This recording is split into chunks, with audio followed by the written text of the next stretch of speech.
So Hung Yu is currently a professor with the Department of Electrical Engineering and Graduate Institute of Communication Engineering at National Taiwan University.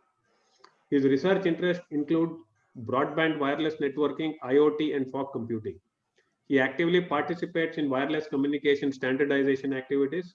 He serves as the secretary of the IEEE P1934 working group to standardize fog computing and networking architecture.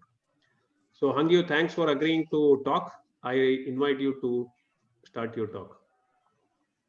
Thank you. So this is my screen. Okay, so let's get started. So today I will talk about the challenges and prettiness in edge fog management and orchestration. So in my talk, I will give two parts. One is about the research and the other is about the standardization. So let's start it that you already seen a lot of interesting research and also the talks in the past 1.5 days. So with the edge and fog systems, that we will have a better fog and edge system with integration with different kind of emerging networking technology. So right now in the current status, that we will have some of, sorry, let me check. Okay. So right now we have some system deployment of edge system, and we also see some commercial deployment of MEC in some telecommunication network. And however, there are some of room for improvement if we want to have better or smarter edge computing system. So in the future vision, that if we want to have a better edge computing system, then management and orchestration will be an essential part to reach our goal. So right now, some of the edge system is running in a more static way, that we don't have dynamic configuration and optimization for different applications. And in the future, along with the 5G or beyond 5G wireless networks, we will have edge computing system that will need to be better integrated and dynamically configured to reach a better scalability, flexibility, and to serve other applications in a better way. So in the future, we will need some smart algorithm for management. In addition to interwork with other system, then we will need to have some standard compliant APIs. So to manage the system, that we will let me change my screen. Okay. So to manage management and orchestration of edge computing system, we can see that there are different technology components in edge and cloud as well as mobile devices. As discussed by Tao Zhang yesterday, that this is a continuum between thin, edge, and cloud in the fog system. And we will have different type of resource allocation need to be done to better operate the system. For example, we have computing resource and as well as networking resources. There are several issues for edge and fog communication and computing system management that we need to handle service continuity in different mobile user scenarios, as well as handling the pricing and efficient resource allocation for edge computing and the management system. Okay, so in terms of resource allocation, we will need to think about different type of resources. In an edge computing system that is integrated with 5G or even 6G, then we will need to consider different type of resource that we are handling. For example, we will need to handle the CPU resources for different virtual machines. In addition, there are some applications require large amount of memory for computation. Then we will also need to allocate certain memory resources for different VMs for different applications. In addition, that we also need to have some of the networking resources that need to support high bandwidth application that will transmit a large amount of data or image or video to the edge system. In addition, in some of the edge computing system, we will serve the users with better caching techniques so that we will reduce the content delivery to the end user. In such a case, storage space will also be a kind of resource that we need to optimize in terms of to support users with edge caching. So in this slide, we'll think about a better QoS for end users. And for some users, they are moving around. So there are some user mobility that we need to handle. So in terms of this kind of service continuity requirement for the better management with edge and fog system, that when one user moves from one place to the next place, if the user moves far away, then we might need to have a better seamless integration between the original serving virtual machine to the new serving machines.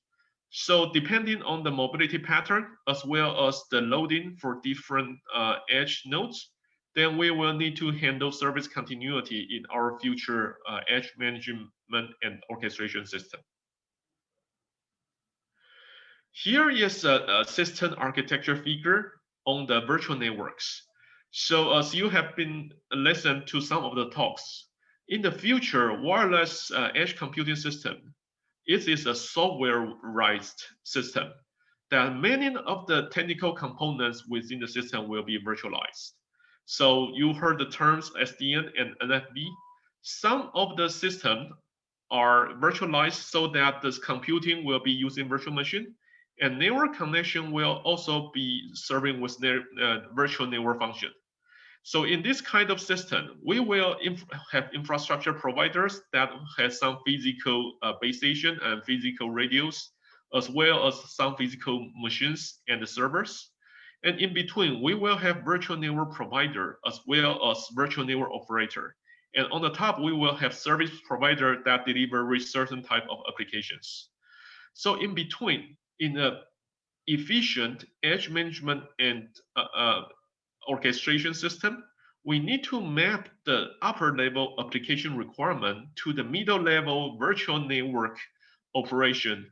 And then the virtual network infrastructure provider also need to handle the physical resource mapping to the virtual resource allocation.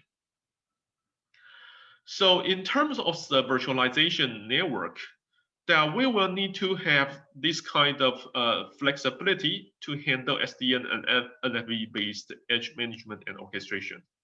So with this kind of virtualization technique, so it will be easier to deploy some of the services. So in terms of virtualization, we are talking about both the computing virtual machine virtualization as well as the NFV network virtualization. So in the future, we foresee that we will have a more software-based system with different entities in the system that we need to management and also handle the life cycle. So for example, when we have a new service that is launched, then we need to arrange the initial resource allocation. And then later on, during the application running, then we may need to allocate more or less resources to better support the application demand. So at the end, when we want to terminate the service, then it's the end of life cycle, so that we need to recycle the allocated resources. So in this kind of virtualized edge management and orchestration, then we will have different applications and users that we need to have in the middle layer, that we will have a mapping for the virtual network entity to be allocated to different services and as well as users. So another issues in the edge management and orchestration is that, as we have seen, that edge system might be connected to IoT things as well as cloud computing. So in between, there are some of the task offloading issues. So some of the application might be computed locally, and some of the application might be offloading to the other edge server, and some of the application tasks might be offloading to the cloud. So for example, there are some of the figures that we show in the vehicular network as well as AR and VR. So to reduce the overall application latency, that we need to optimize the system operation as well as the task allocation so that the user will be satisfied with a reduced latency. And in terms of this kind of management and orchestration, to better support task offloading, we will need to handle different kind of resource allocation. For example, in those resource constraint scenarios, we need to handle the networking resource allocation, computing resource allocation, as well as the storage resource allocation. So that you can find that in the figure that we will have an AR and VR that we need to capture some of the original video with some of the rendering in the AR or VR, and then with some video processing, and then deliver it back to the user. In this kind of scenario, we need to allocate the proper networking resources to support the best resolution for the people to watch, as well as allocate the computing resources for the rendering and video processing. And in some of the scenario, the video is cached in the edge device, so that we also need to handle the storage resource allocation. So this is one of the example testbed that we built within our lab. So to handle this kind of edge system research and testbed for the edge management and orchestration, then we will utilize some of the software-defined radio as well as some of the open source projects to build the baseline computing infrastructure as well as the wireless network system. So in this kind of scenario, you can see that we use some of the software-based or CPU-based hardware with some of the open source projects that to support the LTE Node B as well as the packet core. And some of the control node and compute node will be handled with some of this open source project. Okay, here is an example that if you are interested, you could take a look at the paper, and the paper illustrates some of the important open source project that will be useful to create the edge computing infrastructure as well as creating the NFV as well as the SDN infrastructure. And there are also some of the open source projects that will provide the radio access network as well as a core network to create an edge testing testbed. So in this kind of testbed, as well as some of our research in terms of algorithms and as well as optimization problem for resource allocation, we will need to map the application requirements. For example, different applications have different resource demand. For video streaming, then we will need to have some of the original video content as well as networking resources. Sometimes you will also need to do video transcoding. In another application, that if you are handling machine learning with computer vision from an IoT device, then we will need to allocate some of the computing resources that is embedded into the virtual network to handle the machine learning task to detect some of the people or some of the event in the camera video. So this kind of procedure will be, we call the virtual network embedding. So if you recall a few slides before that, we have some of the multi-tier virtualized network. And in this kind of virtualized network, we have different resource nodes and also edge. So we have some of this VNR, so the virtual network request. So some of the application have some request on the node, which implicate the computing resource requirement, as well as some of the edge link, that is the virtualized network bandwidth. So with this different VNR request, then we will need to handle those requests at edge orchestrator. So for each edge orchestrator, it look at the different application requirement for the VNRs and then allocate the proper resources to meet those request demand. So this is one of the illustrative figures that the edge or orchestrator algorithm determine how to map the virtual node and virtual link into the edge computing networking system. So we have the VN request that the node represent the CPU resource it is required, and also the bandwidth required between two computing nodes. And then we formulate this into a substrate network and then compute the cost function to optimize the performance and allocate the virtualized network embedding request. We will have different type of algorithms. Some algorithm might be focused on the efficiency of resource allocation. Some algorithm might be focusing or meet the constraint of the QoS or delay requirement.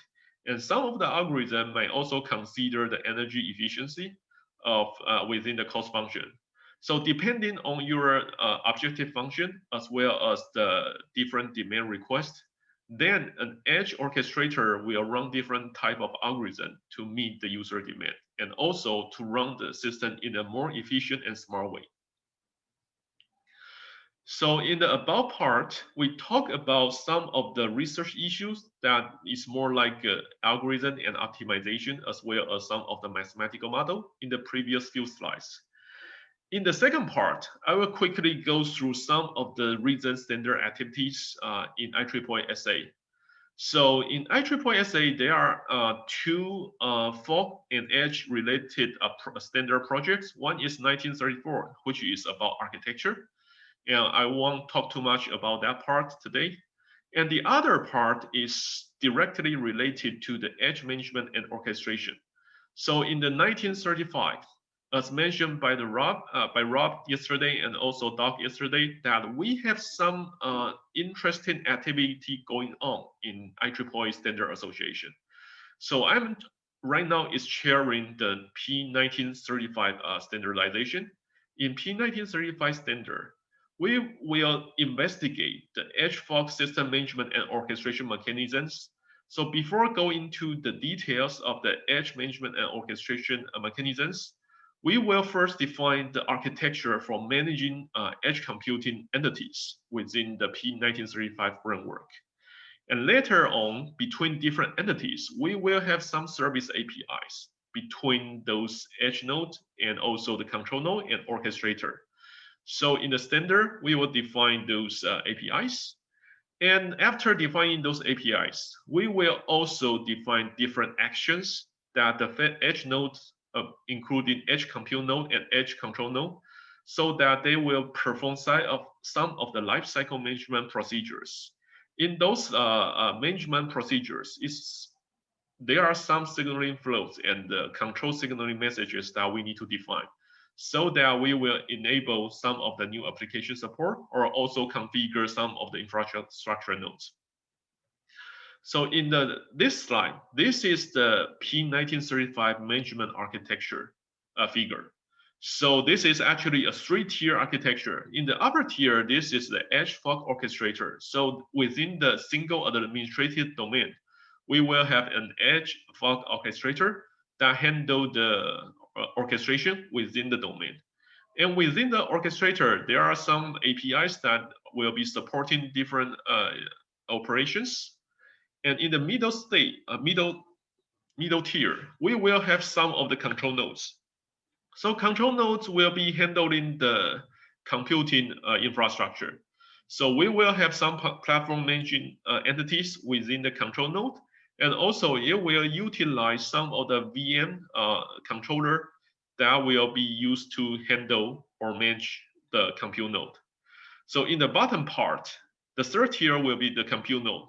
This is where actually the computing, caching, and all these edge operations will be conducted.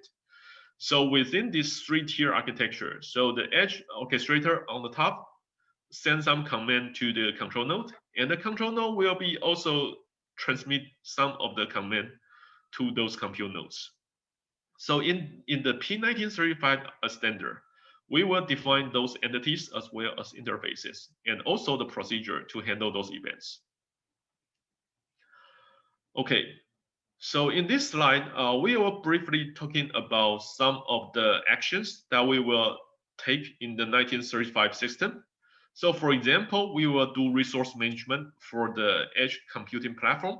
So in here, we list five of the actions that an edge system will be utilized to handle the system.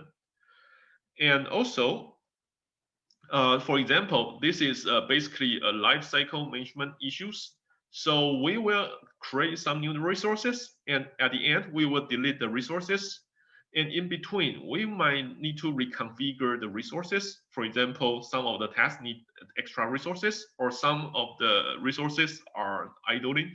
Then we will remove some of the resources from allocation. And in between, when we monitor those resource utilization, we will use status query or use discovery procedure to find extra resources to operation. So in the standard, we will define several things. The one thing is the conditions before the action and after the action. So we call it precondition for the procedure. And then we will also define the post condition after one of the procedure is done. And in between, when we want to complete one of the management procedure, we also define the signaling flow. For each signaling flow, there will be several control signaling messages. So we also define the message format as well as the content of signaling message within the standard.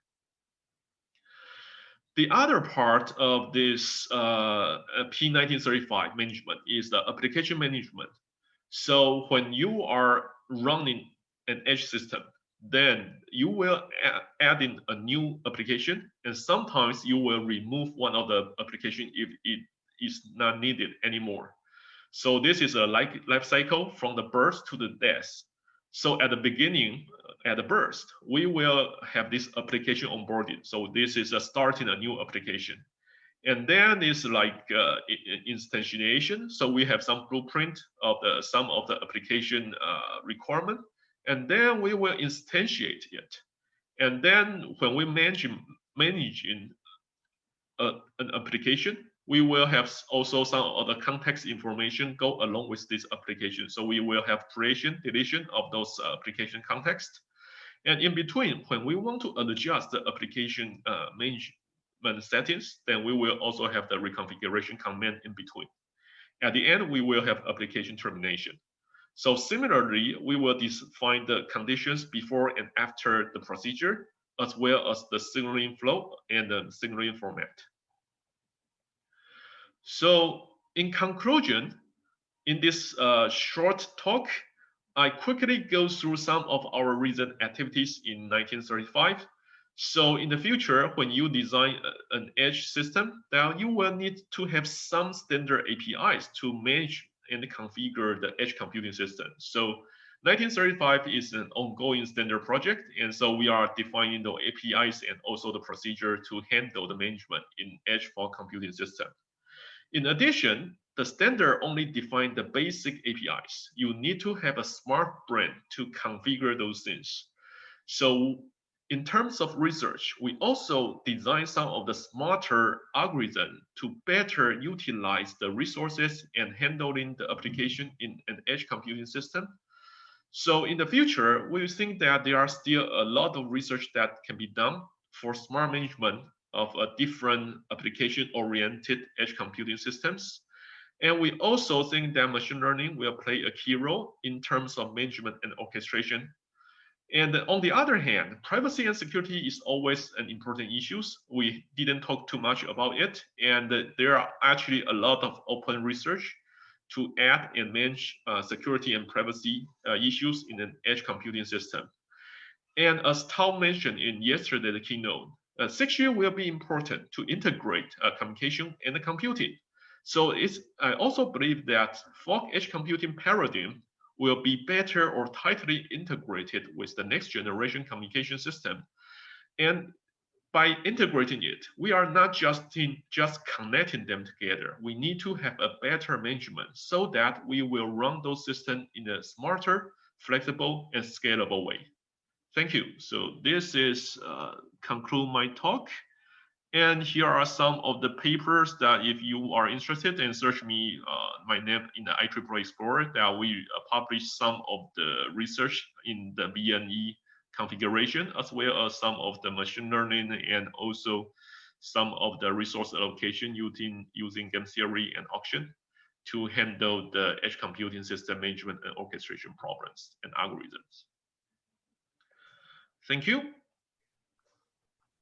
Thank you, Hung Yu, for your excellent talk. Let me see if I can. I am not sure if the panelists have any questions. So I'll just pick a few questions from the Q&A box and I'll post them to you, Hung Yu, if that is fine.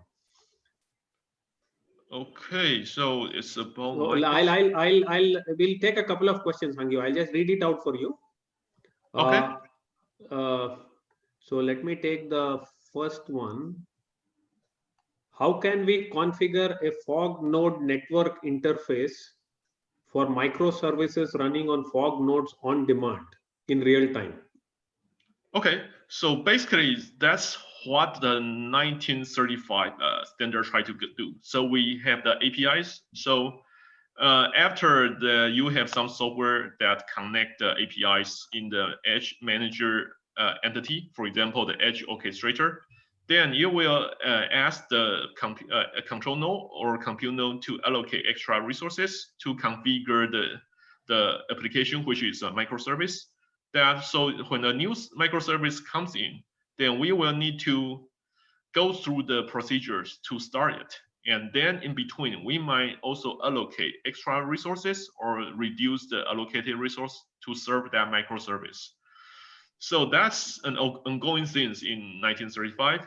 And actually, we are not just talking about the pure standard. We are also looking into some of the open source system software. So for example, my student and I also look into the Kubernetes, as well as some of the open source project that we will utilize them to build our testbed.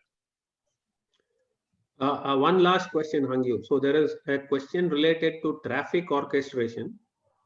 So how can we redirect the IoT data to fog nodes as well as the cloud servers? Okay, so this is actually the thing and the edge and the cloud continuum. So that's the task offloading that I'm talking about. So in a smart edge computing system, the traffic load will be dynamically allocated or routed to different computing nodes. For example, if the devices is heavily loaded, then it will try to offload some of the computing tasks to the edge node. If an edge node is overloaded, so the smart edge orchestrator will reroute those tasks to cloud computing system. So some people think the edge scene and the cloud scene are the enemies. This is not true. Actually, edge for computing will connect things and cloud together. So it's an integrated system. So it's not just everything goes to cloud. It's also not every task go to edge. So a smart computing system, we will have a dynamic configuration based on the demand and also the current loading, including the network loading as well as the computing loading. And the management entity will determine which task goes to which node so that we will optimize the latency as well as other optimization goals, such as energy efficiency, as well as other QoE metrics. Thank you. Thank you, Hung Yu. Thanks for the excellent talk. I wish to thank you again for agreeing to talk at this winter school and giving us a perspective on your work as part of the IEEE P 1934 group. Okay, thank you. It's my pleasure. Thanks, Hung Yu.